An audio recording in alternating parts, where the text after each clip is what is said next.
Friends, America అధ్యక్షుడు Donald Trump ఊరికే ఏమీ కూర్చోడు. ఏదో ఒకటి అక్కడ వేలు పెట్టి కెలకడం, ఇక్కడ వేలు పెట్టి కెలకడం అన్నట్టుగానే తన పద్ధతి ఉంటుంది. అయితే వెనెజులాలో అమెరికా సైనిక చర్య ప్రపంచ రాజకీయాల్లో ప్రకంపనలు సృష్టించింది. ఆ దేశ అధ్యక్షుడు నికోలస్ మధురాను అరెస్ట్ చేసి న్యూయార్క్ తీసుకెళ్లిపారు.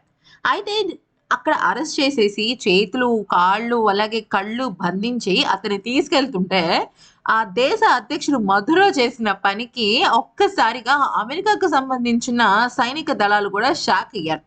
అసలు ఏం జరిగింది? ఎందుకు ఈ ట్రంప్ ఈ రకమైన నిర్ణయం తీసుకున్నాడు? ఎందుకంటే ఇక్కడ గమనించినట్టయితే అమెరికా చాలా దేశాలని బ్యాన్ చేసింది. కానీ వెనెజులానే ఎందుకని టార్గెట్ చేసింది? రాత్రికి రాత్రే సర్జికల్ స్ట్రైక్స్ చేసి ఈ మధురోను ఎందుకు తీసుకుని వెళ్ళిపోయింది అంటే దీని వెనకాల అమెరికాకు సంబంధించిన దేశ అధ్యక్షుడు డొనాల్డ్ ట్రంప్ మాస్టర్ ప్లాన్ అయితే ఉంది. దీనివల్ల మన భారత్‌కి ఏ రకంగా ఎఫెక్ట్ పడుతుంది?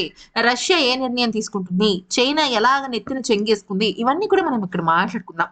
ఫస్ట్ బేసిక్ పాయింట్ ఏంటంటే ఇక్కడ ఆపరేషన్ అబ్సల్యూట్ రిజాల్వ్ గా దీనికి పేరు పెట్టిన అమెరికా వెనుజులా ప్రస్తుతానికి తమకు నియంత్రణలో ఉంటుందని అధ్యక్షుడు డొనాల్డ్ ట్రంప్ అధికారికంగా ప్రకటించారు. త్వరలోనే కొత్త అధ్యక్షుడిని నియమిస్తాము అంటూ పేర్కొన్నారు. అంటే ఇక్కడ మనం ఒకే ఒక స్టేట్మెంట్ తో చెప్పే పాయింట్ ఏంటి అంటే now Venezuela is under control of America. అంటే అమెరికా మొత్తం కంట్రోల్ తీసేసుకుంది అనమాట. అంటే అక్కడ ప్రజలు, అక్కడ ఉన్న రాజ్యాంగం ఇవన్నీ ఇంకా ఇప్పుడు తుస్పటాక్ అయిపోయినట్టే. ఇక్కడ పరిస్థితులు మారిపోయాయి. అమెరికా వైమానిక దాడుల్లో భారీ ప్రాణ నష్టం, ఆస్తి నష్టం సంభవించింది. ఇక కర్కాస్క్ లో కనీసం 40 మంది మరణించినట్టు న్యూయార్క్ టైమ్స్ వెల్లడించింది.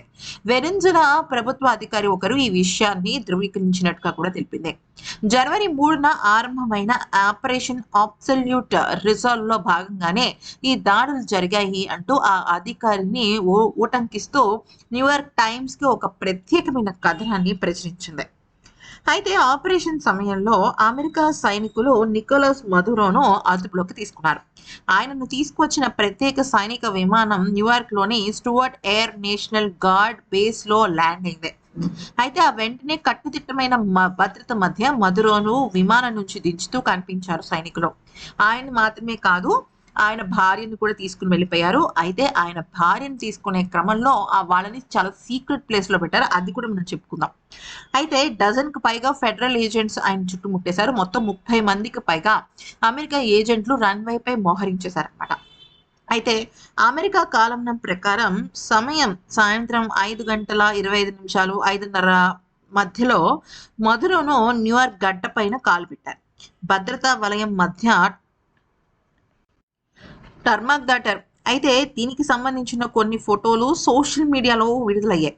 జియాన్స్ ఆఫ్ ఇజ్రాయెల్ అనే యూజర్ ఈ ఫోటోను తన అధికారిక ఎక్స్ అకౌంట్ లో పోస్ట్ చేయడం కాస్త సంచలనం గురి చేస్తాం.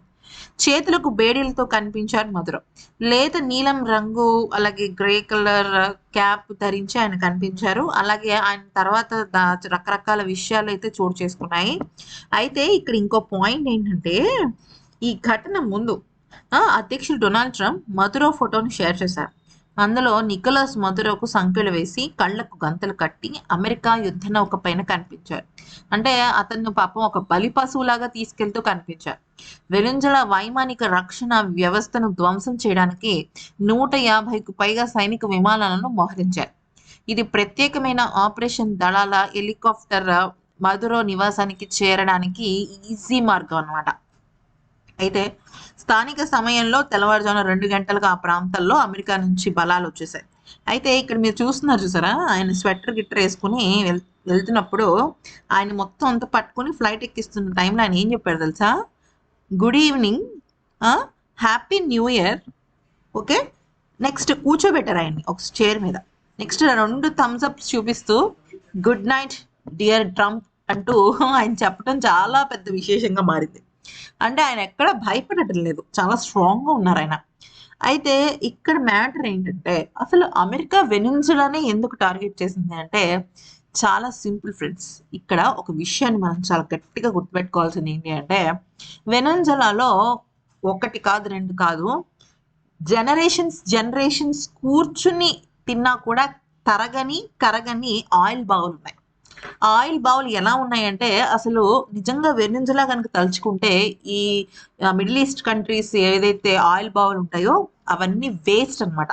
అంత ఆయిల్ బావుల్ రిజర్వ్ ఉంది వాళ్ళ దగ్గర. అసలు కొన్ని దేశాలు జనరేషన్స్ కూర్చుని ఆ ఆయిల్‌ని వాడుకున్నా కూడా తరగదు అని చెప్పొచ్చన్నమాట. అంత స్ట్రాంగ్‌గా ఉంది.